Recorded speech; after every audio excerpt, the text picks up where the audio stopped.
to the Nigerian Exchange Group and London Stock Exchange, wherein the whooping sum of 1.004 trillion naira was declared as profit before tax. This caused the group to be reported all over the media as the first, quote, Nigerian financial institution to cross the 1 trillion naira mark in profit. It is our finding that these figures, as contained in the audited statements, are mere conjectures hurriedly put together by Segun Julius Agbaje and his team to deceive the Securities and Exchange Commission, the Financial Reporting Council of Nigeria, the Central Bank of Nigeria, and even the customers and investors into believing that it all is well with GTB, even when it is not. Ladies and gentlemen, there is no gainsaying the fact that Guaranty Trust Bank Limited has become notorious over the years for engaging in deceptive accounting practices to artificially inflate profit figures. For example, no substantial pieces of evidence was presented by Segun Agbaje to support the assertion that GTCO PLC made over 1 trillion naira in profit as at 30th June 2024. Even at that, it is very possible that the figures were generated through the process called round tripping. This is a process where funds are moved in and out of the bank through different accounts or entities to create an illusion that there are legitimate transactions going on in the bank.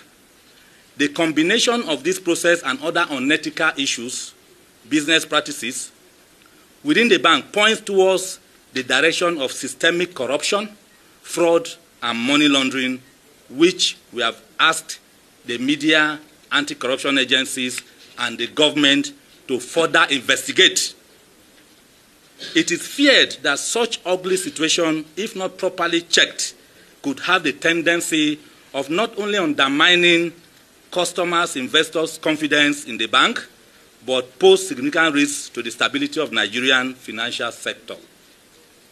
Surprisingly, Segun Julius Agbaje did not tell Nigerians that the corporate image of GTB Limited has been terribly battered and shattered in many foreign countries where it is in operation. He lied by stating in the recent audited statements that GTCO PLC ensures compliance with disclosure requirements under the Disclosure and Transparency Rules of the UK Financial Conduct Authority, FCA. The truth is that Guaranty Trust Bank UK Limited was sanctioned by the same FCA to pay a financial penalty of £525,000 for breaches of Principle 3, Management and Control, of the authority's principles for businesses between 19th May 2008 till 19th July 2010. In another development, the FCA imposed on Guaranty Trust Bank UK Limited a financial penalty of over £10,000, £10 million, pursuant to Section 206 of the Financial Services and Markets Act 2000.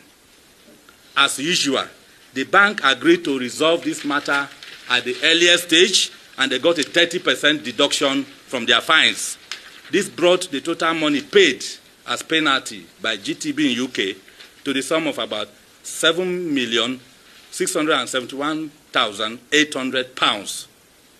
The FCA, in justifying this financial penalty, which was paid with customers and investors' funds, mainly from Nigeria, it was paid before 24th of January 2023. The FCA stated that Guaranty Trust Bank Limited again failed to put in place policies and procedures to prevent and detect money laundering. FCA considered this repeated misconduct to be a direct result of the inability of senior management staff within the bank over a prolonged period of time to formulate and implement an effective plan capable of addressing the weaknesses identified in their anti-money laundering law and other financial systems. Finally, Finally, ladies and gentlemen, our investigation took us to the Bank of Ghana, where we discovered that the foreign exchange trading license of Guaranty Trust Bank Ghana Limited was suspended for a period of 1 month with effect from 18th March 2024. The press release dated 4th March 2024 indicates that the said license was suspended as a result of various breaches of the foreign exchange market regulations, including fraudulent documentation in foreign exchange operations. By that press release, the Bank of Ghana cautioned GTB to put in place effective controls to ensure strict adherence to the extant regulations and guidelines of the country. At this point, we begin to wonder the number of infractions that GTBANK would have committed within the mother country, Nigeria, without any action or penalty from both the government and anti-graft agencies. We make bold to say that it is not too late for these regulatory bodies and government agencies to act, and the time to act is now. Recommendations. Having spelled out the various infractions and unwholesome activities allegedly committed by Guaranty Trust Bank Limited, a subsidiary of Guaranty Trust Holding Company PLC, under the leadership of Julius Segun Agbaje, both in Nigeria and abroad, we hereby recommend as follows. 1. That the Governor Central Bank of Nigeria should forthwith dissolve the board and management of Guaranty Trust Bank Limited. This will pave way for thorough scrutiny of accounting books of the bank with a view to ascertaining its level of compliance with relevant banking laws, regulations, and guidelines. 2. That the Governor Central Bank of Nigeria should immediately suspend Segun Julius Agbaje as Group CEO of Guaranty Trust Holding Company PLC and retrieve from him all files or documents relating to Guaranty Trust Bank Limited to avoid interference with further inquiry into the issues raised in our private investigation report. 3. That if found wanting in any area of corporate governance, the Central Bank of Nigeria, acting jointly with the Economic and Financial Crimes Commission, the ICPC, the NFIU, the DSS, should decisively deal with Segun Julius Agbaje and prosecute him, just like Mrs. Cecilia Ibru, who practically milked the defunct Oshoni Bank PLC dry, even before the banking consolidation era under Obasanjo regime and Goodluck Jonathan's regime.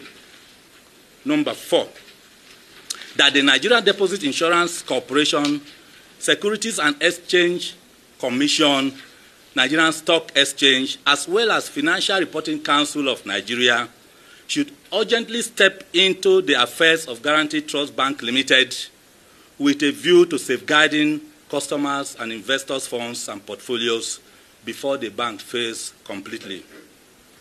5, that the Senate Committee on Banking, Insurance, and Other Financial Institutions, working with the House Committee on Banking and the House Committee on Banking Regulations, should jointly or individually on their own convene a public hearing whereat Segun Julius Agbaje will be summoned to appear and defend the weighty allegations contained in our private investigation report.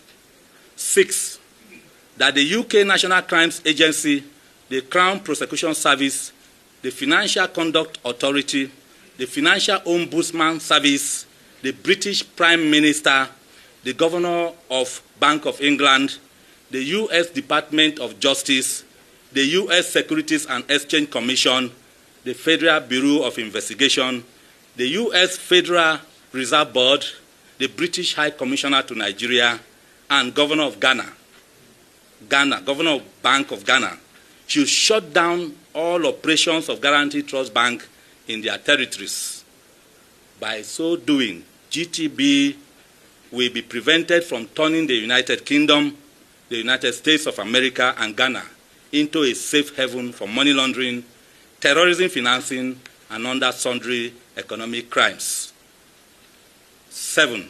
That in addition to the above, the UK National Crimes Agency, the Crown Prosecution Service, the US Department of Justice, and Federal Bureau of Investigation are requested to commence prosecution of Segun Julius Agbaje in line with the appropriate laws for all the infractions he has used GTB to commit within the territories of both the United Kingdom and that of the USA. Finally, number 8, that all the properties acquired by Segun Julius Agbaje using proceeds of crime in Nigeria, United Kingdom, USA, and other parts of the world be confiscated and forfeited permanently to the federal government of Nigeria when he is found guilty.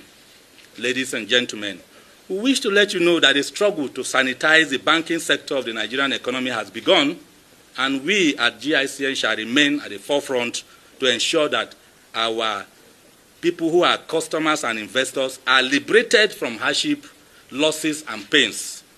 Copies of our PIR, we have made them available here, and they will be distributed to the media. The reason for that is for you to carry on more inquiry. We are not lying. We are not talking out of point. We have documents to back whatever we have said in this press conference. So I want to thank you so much for coming today. And as we go on with this journey by next week, we will invite you again to join us. Thank you, and God bless you.